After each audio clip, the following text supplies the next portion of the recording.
2. El maniático. Ni siquiera la gente mundana comprende al mundo, confía enteramente en unas cuantas máximas cínicas, que no son ni verdaderas. Recuerdo una vez, caminaba con un próspero editor que me hizo una observación oída con frecuencia. Es casi un estribillo del mundo moderno. No obstante haberla oído con demasiada frecuencia, o tal vez por esa misma razón, recién entonces, repentinamente, vi que tal observación no entrañaba verdad alguna. El editor dijo de alguien, ese hombre va a llegar, se tiene fe. Y recuerdo que mientras levantaba la cabeza para escuchar mejor, mi mirada cayó en un ómnibus que llevaba escrito su punto de destino, Anvil, y le contesté, ¿quiere que le diga dónde están los hombres que se tienen fe? Porque puedo decírselo. Conozco hombres que creen en sí mismos más colosalmente que Napoleón y César. Puedo llevarlo hasta los tronos de los superhombres. Los que realmente se tienen fe, están en un asilo de lunáticos.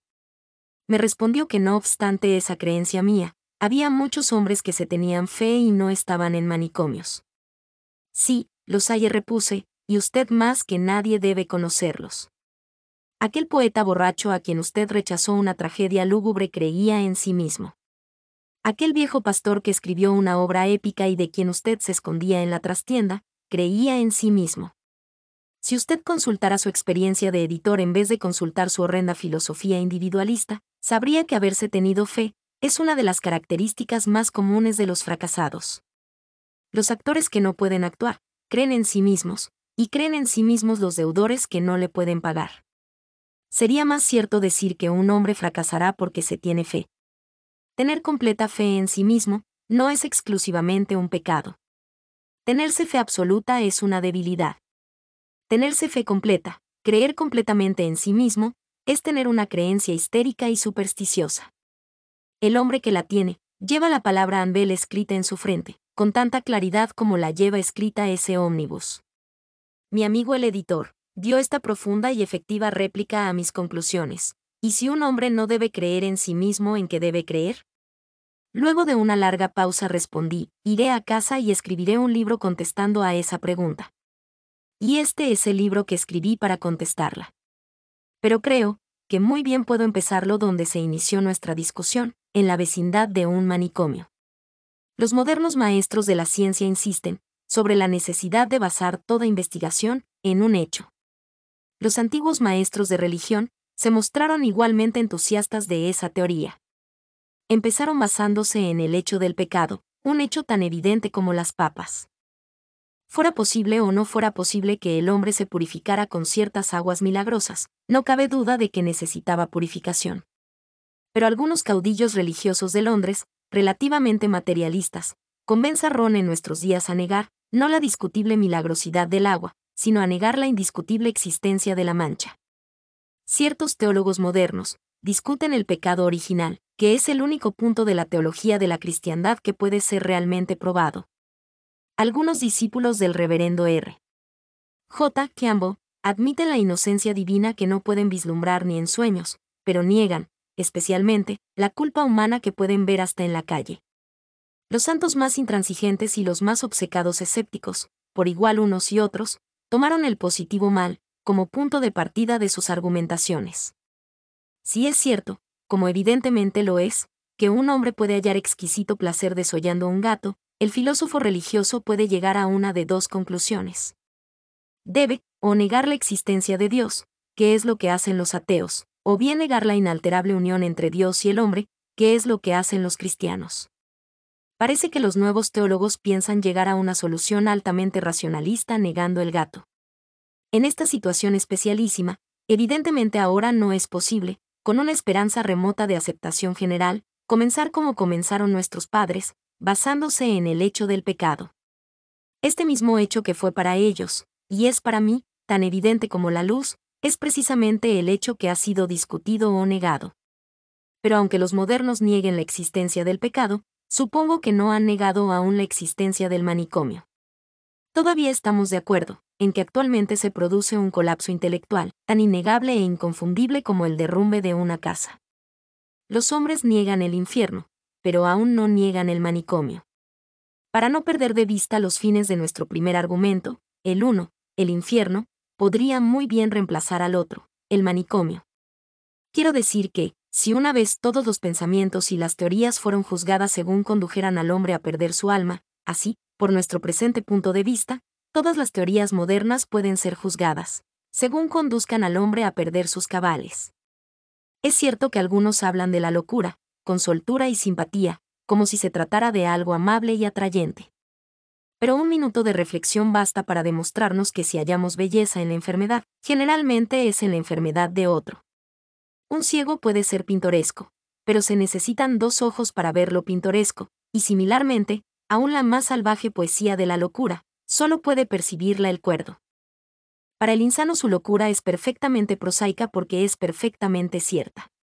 El hombre que se cree pollo, siente en sí toda la insignificancia del pollo. Solamente porque vemos lo grotesco de su idea, podemos encontrarla hasta divertida, y solamente porque él no ve lo grotesco de su idea, lo han llevado a andel. Abreviando, las rarezas solo sorprenden a la gente normal.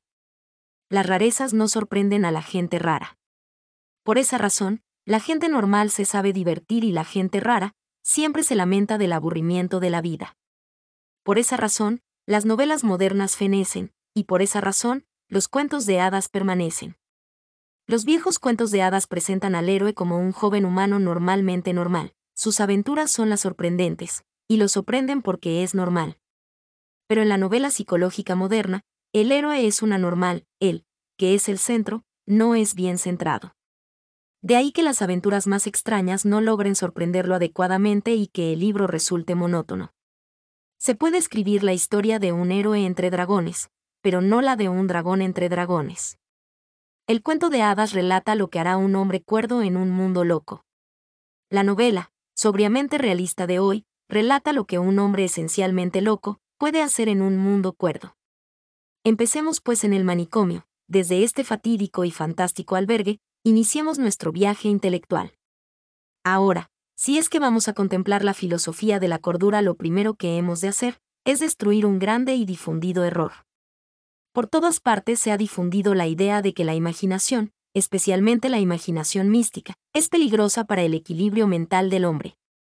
En general se tiene a los poetas como inseguros, desde el punto de vista psicológico, y generalmente se hace asociación de ideas entre los laureles entrelazados y las pajas pinchadas en el pelo.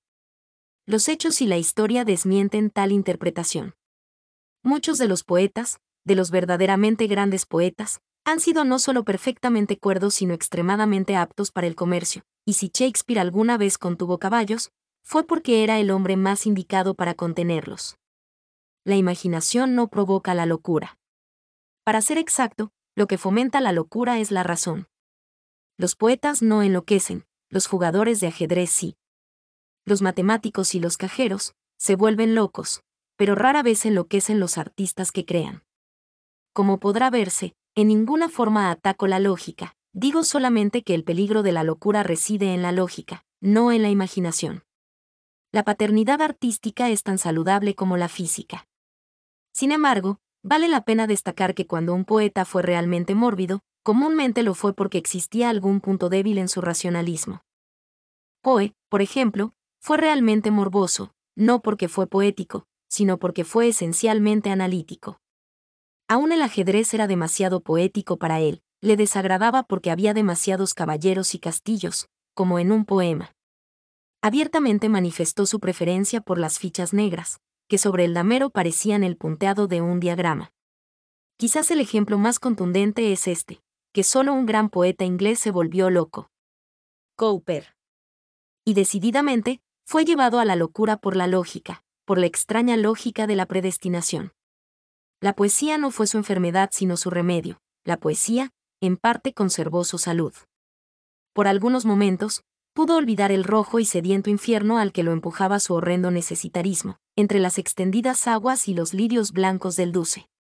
Cowper fue condenado por Juan Calvino y casi fue salvado por Juan Gilpin. En todas partes, vemos que el hombre no enloquece por soñar. Los críticos son mucho más locos que los poetas. Homero es bastante tranquilo y completo, son sus críticos que lo destrozan en jirones de extravagancia. Shakespeare fue perfectamente el mismo, solo algunos de sus críticos descubren que Shakespeare fue otro.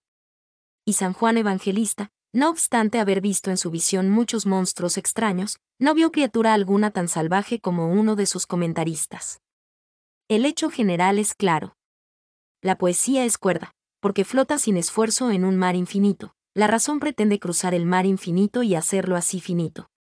El resultado es la exterminación mental, como lo fue la extenuación física para el señor Holbein. Aceptarlo todo es un ejercicio, entenderlo todo es un esfuerzo. Lo único que desea el poeta es exaltación y expansión, un mundo para explayarse. El poeta solo pretende entrar su cabeza en el cielo. El lógico es el que pretende hacer entrar el cielo en su cabeza. Y es su cabeza la que revienta. Es un detalle, pero no insignificante, que este asombroso error se haya comúnmente apoyado en una citación tergiversada. Todos hemos oído citar la celebrada frase de Dryden: el gran genio es aliado de la locura. Pero Dryden no dijo que el gran genio fuera aliado de la locura. El mismo Dryden era un genio y sabía mejor. Sería difícil encontrar un hombre más romántico y más sensato. Lo que Dryden dijo fue esto: el gran sabio está frecuentemente próximo a la locura, y eso es cierto. Es exclusivamente la gran agilidad intelectual lo que peligra desequilibrarse. También la gente podría recordar a qué clase de hombre se refería Dryden.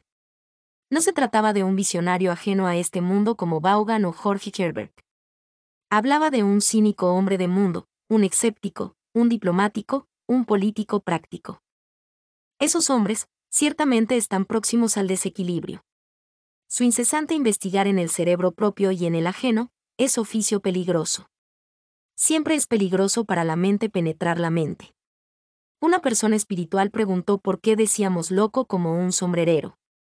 Una persona más espiritual podría haber respondido que el sombrerero es loco, porque debe tomar las medidas de la cabeza humana. Y si los grandes razonadores con frecuencia son maniáticos, es igualmente exacto que los maniáticos son grandes razonadores. Cuando me hallaba embarcado en una controversia con el Clarion, sobre el tema de la voluntad libre, el eficiente escritor señor R. B. Suthers dijo que la voluntad libre era lunatismo, porque implicaba acciones inmotivadas, y las acciones de lunáticos son sin causa. No me ocupo aquí de un lapsus desastroso para la lógica determinista. Evidentemente, si una acción, aun la acción de un lunático, puede ser inmotivada, se acaba el determinismo. Porque si un loco puede interrumpir la cadena de causalidad, también puede interrumpirla un hombre aunque no sea loco. Pero mi objeto es destacar algo más práctico. Tal vez fuera natural que un moderno marxista ignorara todo lo referente a la voluntad libre. Pero sería ciertamente extraño que un marxista moderno ignorara todo lo que se refiere a los lunáticos. Lo último que se podría decir de un lunático es que sus acciones son inmotivadas. Si algunos actos humanos pudieran ser irreflexivamente llamados sin motivo, esos serían los insignificantes actos del hombre cuerdo, que silba al caminar, roza el césped con su bastón, golpea los talones y se frota las manos. Es el hombre contento el que hace las cosas inútiles. El hombre enfermo no es bastante fuerte para ser un ocioso. Esas acciones sin causa y descuidadas son precisamente las que un loco no podría comprender nunca, porque el loco, como el determinista, tiene demasiado en cuenta las causas de todo. Esas actividades huecas tienen para un loco significado de conspiración. Pensará que rozar el pasto es atentar contra la propiedad privada. Pensará que golpear los talones es una señal convenida con un cómplice. Si por un instante el loco se volviera descuidado, se volvería cuerdo. Todo el que haya tenido la desgracia de hablar con gente que se hallara en el corazón o al borde del desequilibrio mental, sabe que su característica más siniestra es una horrible lucidez para captar el detalle, una facilidad de conectar entre sí dos cosas perdidas en su mapa confuso como un laberinto. Si ustedes discuten con un loco, es muy probable que lleven la peor parte en la discusión, porque en muchas formas, la mente del loco es más ágil y rápida, al no hallarse trabada por todas las cosas que lleva aparejadas el buen discernimiento.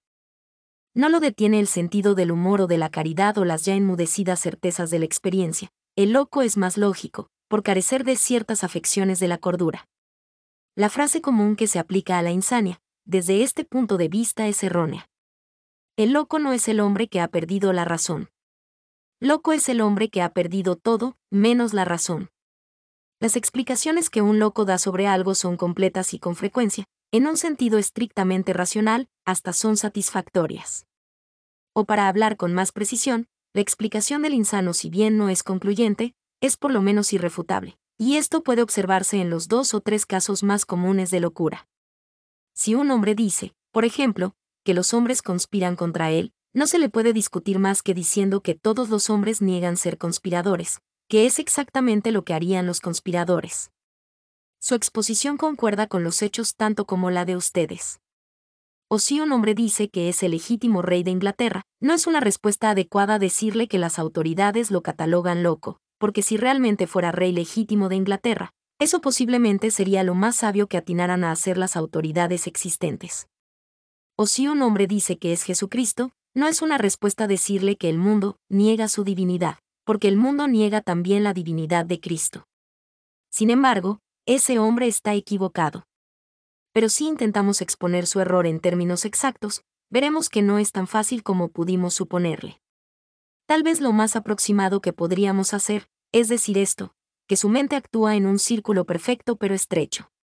Un círculo pequeño es tan infinito como uno grande, pero a pesar de ser tan infinito, no es tan amplio.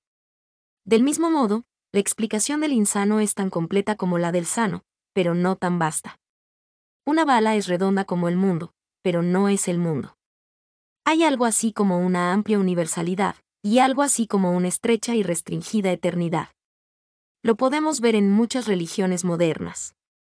Ahora, hablando externa y empíricamente, podemos decir que la más consistente e inconfundible seña de locura es esta combinación entre la integridad lógica y la contracción espiritual. La teoría del lunático explica un vasto número de cosas, pero no explica esas cosas en forma vasta. Quiero decir que si ustedes o yo lidiáramos con una mente que se vuelve mórbida, lo indicado sería, no tanto ofrecerle argumentos como darle aire, para convencerla de que existe algo más limpio y fresco, fuera de la sofocación de un único argumento. Supongamos que fuera, por ejemplo, el primer caso típico que mencioné, el caso de un hombre que acusara a todo el mundo de conspirar contra él.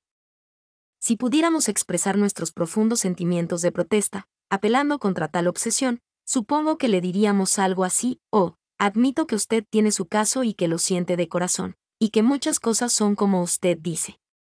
Admito que su explicación explica muchas cosas, pero ¿y cuántas cosas no explica? ¿No hay en el mundo más historia que la suya, y todos los hombres se ocupan de usted? Suponga que demos por sabido los detalles. Tal vez cuando aquel hombre en la calle se hizo el que no lo veía, fue por astucia. Tal vez si la gente le preguntó su nombre, lo hizo porque ya lo sabía. Pero ¿y cuánto más contento estaría si le constara que esa gente no se ocupa en absoluto de usted? Cuánto más grande sería su vida si usted se empequeñeciera en ella. Si pudiera mirar a los otros hombres con curiosidad y gusto comunes, si pudiera verlos paseando como pasean su radiante egoísmo y su varonil indiferencia. Comenzarían a interesarlo porque vería que no se interesan en usted. Se evadiría de ese teatro vistoso y mezquino en el que siempre se representa su dramita personal, y se encontraría bajo un cielo más despejado, en una calle llena de espléndidos desconocidos. O supongamos que fuera el segundo caso de locura, el del hombre que reclama la corona, el impulso de ustedes sería contestarle, está bien, tal vez usted sepa que es el rey de Inglaterra, pero, ¿por qué se preocupa? Haga un esfuerzo magnífico, sea un ser humano y mire de arriba a todos los reyes de la tierra. O podría ser el tercer caso, del loco que se cree Cristo. Si dijéramos lo que sentimos, diríamos, así que usted es el creador y el redentor del mundo. Pero ¿qué mundo pequeño debe ser? ¿Qué cielo más pequeño debe habitar con ángeles no tan grandes como mariposas? Qué aburrido ser Dios. Y un Dios inadecuado. Realmente, no hay vida más plena ni amor más maravilloso que el suyo, y en realidad es en su mezquina y penosa compasión que toda carne debe depositar su fe. Cuanto más feliz sería si la masa de un Dios más grande pudiera deshacer su pequeño cosmos, desparramara las estrellas como si fueran pajas, y lo dejara en la inmensidad abierta, libre como otros hombres de mirar hacia arriba y hacia abajo,